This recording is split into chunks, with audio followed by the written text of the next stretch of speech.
Welcome to my channel. Ready set go. Good morning my all social media friend. কেমন আছেন সবাই? আশা করি আপনারা সবাই ভালো আছেন এবং আপনাদের আরও ভালো রাখার জন্য, আরও আনন্দ দেওয়ার জন্য, আরও নতুন করে আনন্দে পরিপূর্ণ করে দেওয়ার জন্য নিয়ে চলে এসেছি আরও একটি সুন্দর ব্লগ ভিডিও। আপনাদের কাছে তুলে ধরেছি আরও একটি ব্লগ ভিডিও। হ্যাঁ, আজ আমরা চলে এসেছি একটি আশ্চর্যজনক জায়গায়, একটি আশ্চর্যজনক মন্দিরে আপনাদের নিয়ে এসেছি। এটি বর্ধমান যেতেই গুপ্তিপাড়া নামে একটি স্টেশন রয়েছে। ওই গুপ্তিপাড়াতেই রয়েছে এই আশ্চর্যজনক মন্দিরটি। আমরা সবার প্রথমে একটি নর্মাল মন্দিরে যাব, সেখানে মায়ের দর্শন করব, মায়ের সাথে দেখা করব এবং আমরা প্রণাম করব। তারপর বেরিয়ে পড়ব সেই আশ্চর্যজনক মন্দিরের খোঁজে। যেই মন্দিরটি মানব দ্বারা তৈরি হয়নি, যেই মন্দিরটি কোনো মানুষে তৈরি করেনি, যেই মন্দিরটি কোনো ইঞ্জিনিয়ারিং প্ল্যান ছাড়াই তৈরি হয়েছে। হ্যাঁ, এই মন্দিরটি আশ্চর্যজনকভাবে তৈরি হয়েছে। এটি স্বয়ং ঈশ্বর তৈরি করেছেন। এই মন্দিরের ইতিহাস অনেক। আপনাদের কাছে সেই ইতিহাসটাই জানান দেওয়ার জন্য আজ নিয়ে চলে এসেছি এই সুন্দর ব্লগ ভিডিওটি। আপনারা সঙ্গে থাকুন, ভিডিওটি দেখতে থাকুন। আর হ্যাঁ, ভিডিওটি টেনে দেখলে কিন্তু আপনারা এই ইতিহাস সম্বন্ধে কিছুই জানতে পারবেন না। আপনারা ইতিহাসটি সম্পূর্ণভাবে বুঝবেন তখনই যখন ভিডিওটি সম্পূর্ণভাবে দেখবেন। তাই আপনারা টেনে না দেখে ভিডিওটি সম্পূর্ণভাবে দেখুন। এই মন্দিরের আশ্চর্য ইতিহাসটি সম্পূর্ণভাবে জানতে পারবেন এবং নিজের চোখে দেখতে পারবেন। আমরা সবার প্রথমে একটি নর্মাল মন্দিরের ভেতর প্রবেশ করেছি। এখানে মায়ের দর্শন করব, প্রণাম করব, তারপর আমরা চলে যাব সেই আশ্চর্য মন্দিরের উদ্দেশ্যে। আমার সঙ্গে একটা কাকাবাবু ছিল, সেই কাকাবাবু এসেছেন এই মন্দিরে। উনিও মাকে প্রণাম করছেন।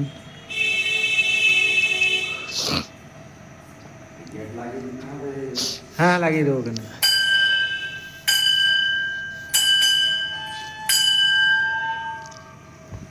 আমরা অনেক দিন ধরেই প্ল্যান করেছিলাম, অনেক দিন আগেই ভেবেছিলাম যে এই গুপ্তিপাড়ার রহস্যজনক মন্দিরটি ভ্রমণ করব এবং তার পাশাপাশি আপনাদেরও ভ্রমণ করিয়ে দেব ওই গুপ্তিপাড়ার মন্দিরটি। হ্যাঁ, শুধু মন্দির না, তার পাশাপাশি রয়েছে আশ্চর্যজনক রথতলা বৃন্দাবন মন্দির সামনে। আমরা এক্ষুনি যাব, সব ভিডিও করব। আপনারা ভিডিওটি দেখুন, লাইক করুন, সাবস্ক্রাইব করুন চ্যানেলটি, আর আমাদের নতুন নতুন ভিডিও আপলোড করার সুযোগ করে দিন। এবং আপনারা যে রথতলার মন্দিরে যাচ্ছেন, ওই রথটি কিন্তু স্বাভাবিক রথ না, ওই রথটি নদীর মধ্যে থেকে এসেছিল এবং তখন থেকে এখানে প্রতিষ্ঠা করা হয়েছে এবং নিয়ম অনুসারে পূজাও করা হয়। এই রথটির মাহাত্ম্য অনেক, আপনারা হয়তো জানেন না। তাই আপনারা সময় সুযোগ পেলে অবশ্যই গুপ্তিপাড়ার এই রথতলা এসে এই মন্দিরটি দর্শন করুন এবং রথটিও দর্শন করুন। আপনারা অনেক পুণ্য লাভ করতে পারবেন। তো চলুন আমরা এবার দেখে নেব সম্পূর্ণ দৃশ্যগুলি, আপনাদের মজা দেব এবং আনন্দ দেব। আপনারা পাশে থাকুন, সঙ্গে থাকুন।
Welcome to my channel. Ready set go. আর সেই আশ্চর্যজনক রথ, যে রথটি এখানকার নদীতে ভেসে এসেছিল, আর এখানকার রাজরাজরাদের আমলে এটি ভেসে এসেছিল, এবং সেই রাজরাজরা এবং তেনাদের সৈন্য সামন্ত লোকজন মিলে ওই যে সাদা রথটি দেখছেন, ওই রথটি এখানে নদী থেকে তুলে এনেছিলেন এবং এখানে প্রতিষ্ঠা করেছেন। এবং নিয়ম অনুসারে প্রতি বছর কিন্তু পুজোও করা হয়। তো আমরা ওই রথটি নিয়ে আরও একটি নেক্সট ভিডিও আপনাদের কাছে পৌঁছে দেব। ওই রথ নিয়েও আরও গভীর ইতিহাস রয়েছে। সেই রথের ইতিহাসটি আমরা নেক্সট বার আরও একটি ভিডিও তৈরি করব, তার মধ্যে আপনাদের জানিয়ে দেব। তো এই ভিডিওটার মধ্যে আপনারা জানতে পারবেন এই যে সামনে দেখছেন যে মন্দিরটি, এই মন্দিরটির গভীর ইতিহাসটা। হ্যাঁ, আপনারা জানতে পারবেন এই আশ্চর্যজনক গভীর মন্দিরটির ইতিহাস, গভীরতম ইতিহাস। তো চলুন আমরা এবার শুরু করব সেই ইতিহাসটি। তবে মন্দিরে প্রবেশ করার আগে মন্দিরের কিছু নিয়মাবলী বা শর্তাবলী আমরা দেখে নেব এখানকার বোর্ড থেকে।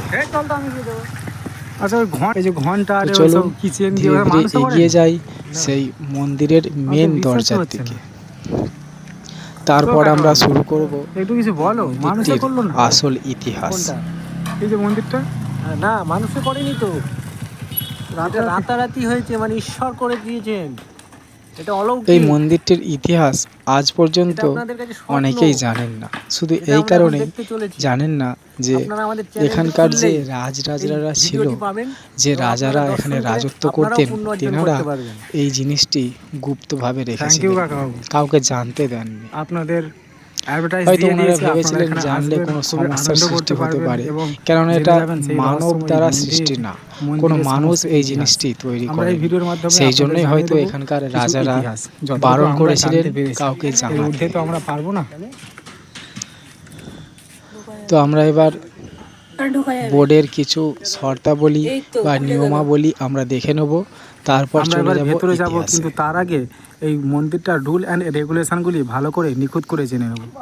কাকাবাবু, এই পুরাতাত্ত্বিক নিদর্শনটিকে প্রাচীন স্মারক তথা প্রত্নতাত্ত্বিক স্থল এবং অবশেষে আইন 1958 অনুযায়ী রাষ্ট্রীয় গুরুত্বপূর্ণ বলিয়া ঘোষণা করা হইয়াছে। যে কেহ ইহার ধ্বংস সাধন, অপসারণ, ক্ষতি, পরিবর্তন, বিকৃতি বা বিপত্তি সাধন অথবা অপব্যবহার করিবে, তাহার কারাবাসের দণ্ড হইবে, যাহা 3 মাস অবধি বর্ধিত হইতে পারে, অথবা অর্থদণ্ড হইতে পারে, যাহা 5,000 টাকা পর্যন্ত বর্ধিত হইতে পারে, অথবা উভয় প্রকার দণ্ডই একসঙ্গে প্রযুক্ত হইতে পারে।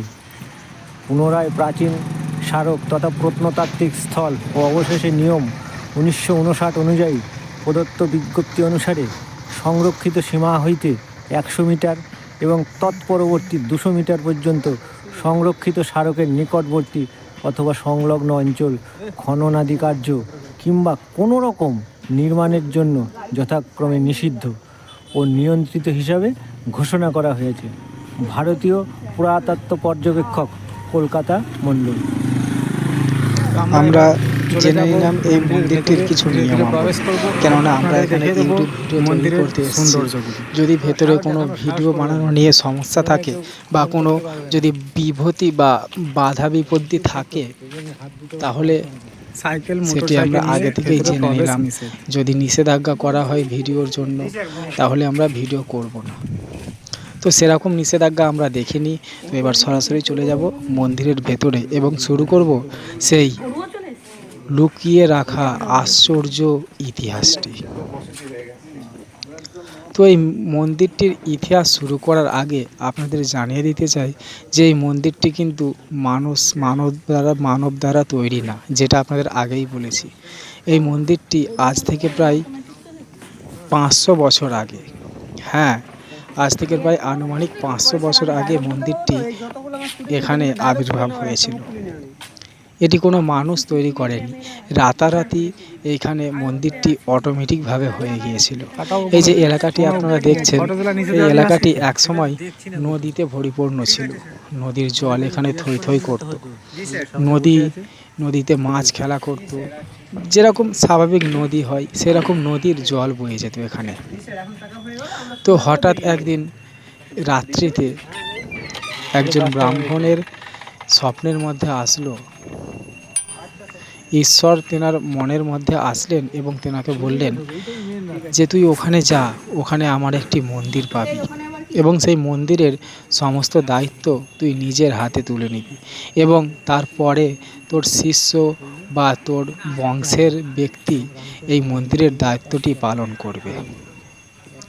তো স্বপ্নে দেখা ঈশ্বরের কথা অনুযায়ী সে ব্যক্তি পরের দিন সকালে এই জায়গায় আসলেন এবং দেখতে পেলেন বাস্তবেই সত্যি একটি মন্দিরের সৃষ্টি হয়েছে। আর সেটিই হলো এই মন্দিরটি। এটি রাতারাতি তৈরি করা হয়েছে এবং এই মন্দিরের মধ্যে আমাদের ব্রহ্মাণ্ডের সমস্ত দেবতা রয়েছে। তবে আমরা কিন্তু সেই দেবতাদের খোঁজ পাইনি, কেননা এই মন্দিরের নানা রকম দরজা রয়েছে, নানা জায়গায় গুপ্তভাবে নানা রকম ঈশ্বর রয়েছে। বা এই যে মন্দিরটি দেখছেন, মন্দিরের গায়ের মধ্যেও বিভিন্ন ঈশ্বরের ছবি খোদাই করা রয়েছে। বিভিন্ন ঈশ্বরের ছবি রয়েছে যেনাদের আমরা চিনি। আমাদের হিন্দু ধর্মের যত দেবতা রয়েছেন সবার মূর্তি এই মন্দিরের মধ্যে রয়েছে।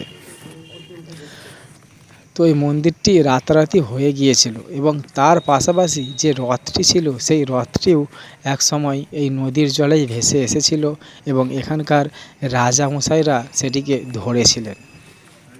রাজামশাই এবং তার সৈন্য সামন্ত বা তার প্রজাগণ এই রথটিকে ধরেছিলেন এবং নিয়ম অনুসারে পুজো এখনো পর্যন্ত করা হয়।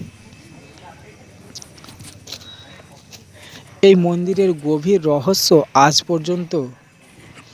পর্যন্ত আমাদের বাইরের জগতে যায়নি, কেননা এখানকার রাজা নিজেই বারণ করেছিলেন এই ইতিহাসটা কাউকে জানাতে বা এই মন্দির সম্বন্ধে কাউকে বলতে। তবে আমরা ইউটিউবাররা আজ চলে এসেছি আপনাদের সামনে সেই গোপনীয় তথ্য তুলে দেওয়ার জন্য। তবে এই মন্দিরটি যেটি আপনারা দেখছেন, এই মন্দিরটি কিন্তু পুরীর যে মন্দির, আমাদের পুরীতে যেই মন্দিরটি রয়েছে জগন্নাথ দেবের, সেই জগন্নাথ দেবের পুরীর মন্দিরের পরেই কিন্তু এই মন্দিরটির স্থান। এই মন্দিরটি দ্বিতীয় পদে রয়েছেন, কিন্তু আজ পর্যন্ত কেউ এই বিষয়টি জানেন না। আজ পর্যন্ত কেউ এই বিষয়টি জানেন না যে পুরীর মন্দিরের পরেই এই গুপ্তিপাড়ার মন্দিরটি, কেননা জানতে দেওয়া হয়নি কাউকে। তো আমরা সেই নিয়ে অনেক দুঃখিত যে আমরা কেউ জানতে পারিনি এই দ্বিতীয় পদে থাকা মন্দিরটির সম্বন্ধে। তবে আজ আপনাদের সামনে তুলে ধরেছি সেই গোপনীয় ভিডিওটি। জানি না ঈশ্বর আমার ওপরে রেগে যাবেন কিংবা আশীর্বাদ করবেন, সেটাও আমি জানি না। তাও আমাদের যেটা মনে হয়েছে আপনাদেরকে কিছু তথ্য দেওয়া, তো আমরা এই ভিডিওর মাধ্যমে মন্দিরের দর্শন করিয়েছি এবং আপনাদের সামনে ছোট্ট একটি ইতিহাস তুলে ধরেছি। তো আপনাদের ইতিহাসটি কেমন লাগলো অবশ্যই কমেন্ট করে জানাবেন এবং আপনারা অবশ্যই আসবেন, এখানে ঘুরে দেখবেন, নিজের চোখে দেখে যাবেন। এবং এই যে মন্দিরটির রঙটি দেখছেন না, এই রঙটি আজও পর্যন্ত কোনো মিস্ত্রি করার সাহস পায়নি, কেননা এইটি মন্দিরটি তো কোনো মানুষই তৈরি করেনি। এখনও পর্যন্ত ভয় পায় এই মন্দিরটিতে নতুন করে রং মারতে, ভয় পায় নতুন করে রং করতে। তো চলুন আমরা এই ইতিহাসটি এতদূর পর্যন্তই রাখবো। এরপরে শুরু করব নেক্সট আরও একটি ধামাকাদার ভিডিও, যেটি হবে গুপ্তিপাড়া অভয়ারণ্য পার্ট 2 এবং গুপ্তিপাড়ার যে রথের ইতিহাসটি, সেই ইতিহাসটি আরও একবার সুন্দরভাবে আপনাদের তো সামনে তুলে ধরব।